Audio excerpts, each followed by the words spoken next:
Good evening, my dear friends. I welcome you all to the Hindu and the Businessline Editorial analysis on August 13, 2022. The first editorial I am going to discuss is with titled No Holds Barred.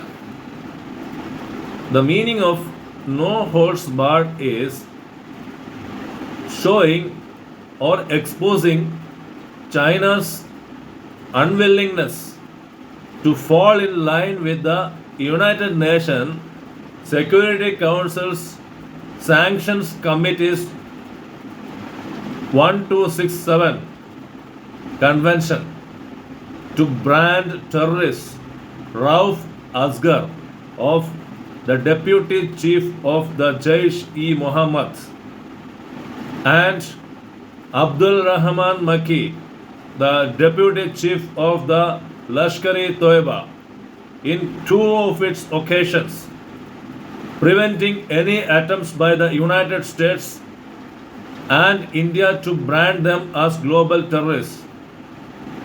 13 out of the 15 United Nations Security Council Sanctions Committee 1267 members held these terrorists as the global terrorists.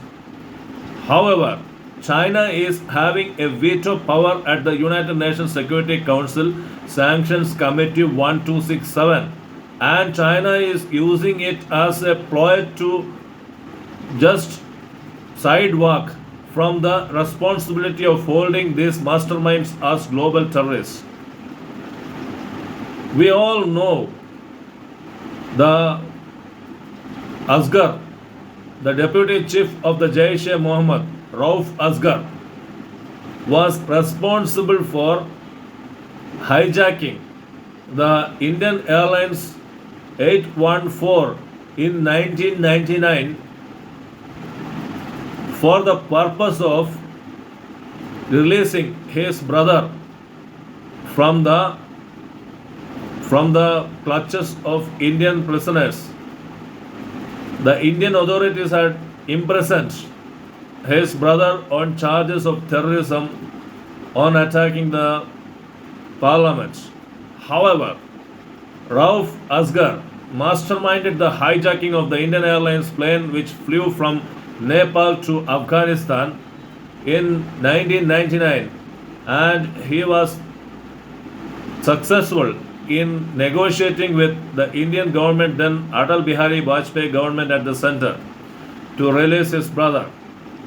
And Abdul Rahman Maki is responsible for masterminding with Hafiz Saeed, the globally wanted terrorist who was the mastermind of the 26/11 Mumbai attacks. So these two terrorists, India and US and the world over, 13 countries out of the 15 countries in the United Nations Security Council Sanctions Committee 1267 came together to brand them as global terrorists. Friends, why do we brand global terrorists, terrorists as global terrorists by the United Nations Sanctions Committee 1267? Do you know? When we brand them as global terrorists, all the transactions with them by world over will stop, and it is the ploy to isolate them. They will not be able to raise funds. They will not be able to transact with any group, any business group, or any other terrorist group or the civilians group the world over. It is like isolating them. This is the only way to counter terror.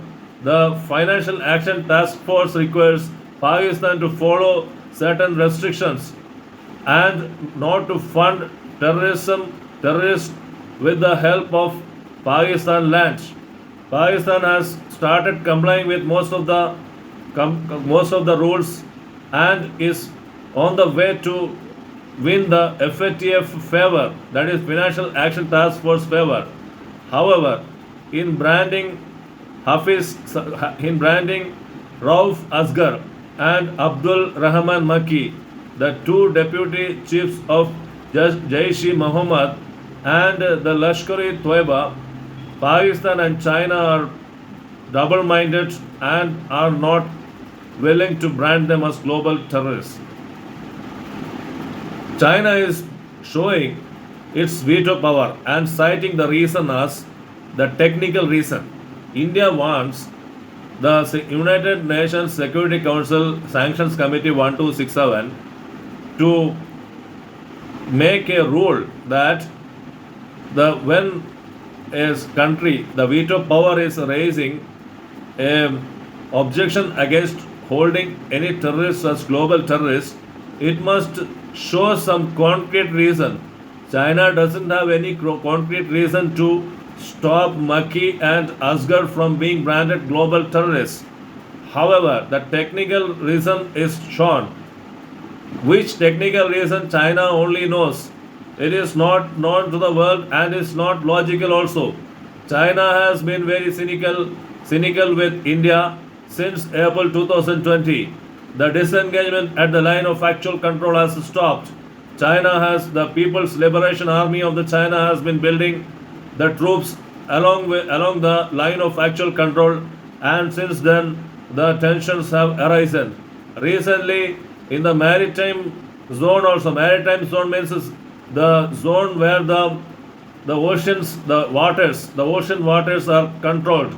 In the maritime zone near the Hambantota port of Sri Lanka, China has just docked a aerial survey ship, that is satellite aerial survey ship, to spy on any ship coming and outgoing through the maritime lines between Sri Lanka and India. This is very atrocious. The time and again China is not cooperating with Indian authorities to have a peaceful ties or the peaceful at least standoff. So this kind of move should not deter India from pursuing its activities to brand the terrorists as global terrorists. When India's interests are attacked, it will also mean that tomorrow these terrorists will not hesitate to even attack China. China doesn't know these consequences. Once Vladimir Ulanovich Ilyich pointed out, we fondly call him as Lenin. If you encourage indiscipline, that indiscipline will destroy you one day. China is laying its own path of destruction by stopping the terrorists from being branded as global terrorists. We must isolate the global terrorists. India must pursue its course of action just like it had done for Hafiz Saeed. Hafiz Saeed had been pursued very doggedly by India for long, and its close pursuits tooth and nail has seen the result of the day when Hafiz Saeed was branded as global terrorist at the end. Hence, in this matters also the Asghar matter and the Maki matter also, India must fight tooth and nail until they are declared as terrorists, global terrorists. Hence, this is the no holds barred editorial of the Hindu. No holds barred is from the China standpoint. The China is not willing to follow the rules of the convention and the rules of the world peace and order. That is why the editorial is titled No Holds Barred. Friends, the next editorial I am going to analyze is the never ending fight. It refers to one movie titled Jai Bhim, which was facing the FIR charges in the lower court, and it was taken to the High Court, and now the High Court has quashed all charges of FIR against Surya, the hero of the movie and the superstar of Tamil cinema, and Gnanavel, the director of the movie, and has quashed all charges against them. 295A of the Indian Penal Code has been charged with them, Surya and Gnanavel, for infringing upon the religious casteist sentiments of the one-year community. The Patali Makkal Kachi, which owns the responsibility of one-year community, has cited that the movie contains the photo of a fire, which is the symbol of the one-year community, the caste, one-year caste, holding the SI. It was found in the house of an SI. The photo frame was found in the house of an SI in the movie. One year community is citing that it is hurting the sentiments, the communal sentiments of the 1 year community. The Surya Starer Jai Bhim is about the custodial death of a person, a snake catcher from the rural community, Raja Kannan, who was who was killed in custody by the SI in the movie, and the SI is portrayed to be belonging to the 1 year community, which is being questioned. And the movie is about a longer period back. There was an emergency custodial death. The emergency custodial death means the custodial death during the emergency period of Rajan, popularly now known as Rajan Kola case in Kerala, which is the base of the movie. As Surya acts as a lawyer, a very renowned lawyer of the High Court, Chandru, who is approached by Shenganni, the wife of Raja Kannu, who was custodially killed by the SI, the protagonist SI, and the High Court orders the investigation which was led by Chandru, and the movie shows the investigation, and the end of the movie, the Chandru, the lawyer, the prominent lawyer in the High Court, even the AG, the Attorney General, appeared for the police force of the Tamil Nadu government, and with the corrupt police force, the SI, who is the protagonist. The Surya wanted another police officer, that is Prakash Raj, to lead the investigation into the custodial death, and it turned out that in a habeas corpus petition filed in the High Court, it was found that the person, Raja Kannu, from the rural community, the snake catcher from the rural community, could not be located, and the dead body was found from the cremation ground, and some of the spots of the police chase and encounter was found from the road, and this was pointed out by Surya as Chandu, and the movie has ended with the social message. It was appreciated by everyone, even the greater of the actors, Kamal Hassan, has appreciated this movie as having a great social cause. Tamil Nadu's Chief Minister Stalin has appreciated the movie, stating that he could not sleep for the whole night after watching this movie. And this movie became the subject of 295A of the IPC in the lower court, which has framed charges against Surya and Jnanavel, and it went up to the High Court, and now High Court has quashed the charges against Surya. 295A of the IPC, section 295A of the IPC is about against maliciously hurting the religious sentiments of religious sentiments of a religious group and religion. However, the community based sentiments are not counted under 295A of the IPC. However, always we find that Patali Makkal Kachi had complained about the incident as citing hurting the religious sentiments. 1 year community is just a caste, not a religion. It was the point on which the High Court quashed the orders against Surya and Jnanavel. Hurting religious sentiments means what? The movie just portrayed a photo of a fire on the screen, on the house of the SI who killed Raja Kannu. This is not enough evidence to show that it had hurt the religious feeling. Even Surya had to escape from the threats while the film was being loaded in the ITT platform in Amazon Media. The Surya's house was guarded by police. Surya, the very good actor whom we have seen for many years, his acting skills are never matching with any other actor. However, this person had to face some kind of vengeance from the petty communal groups like Patali Makkal Kachi is what vindicative of this case. So ultimately, the justice has been done, and the art and the cinema wins at this point. Friends, moving on to the business line, I have something to say about the fintech companies and its regulations by the Reserve Bank of India recently.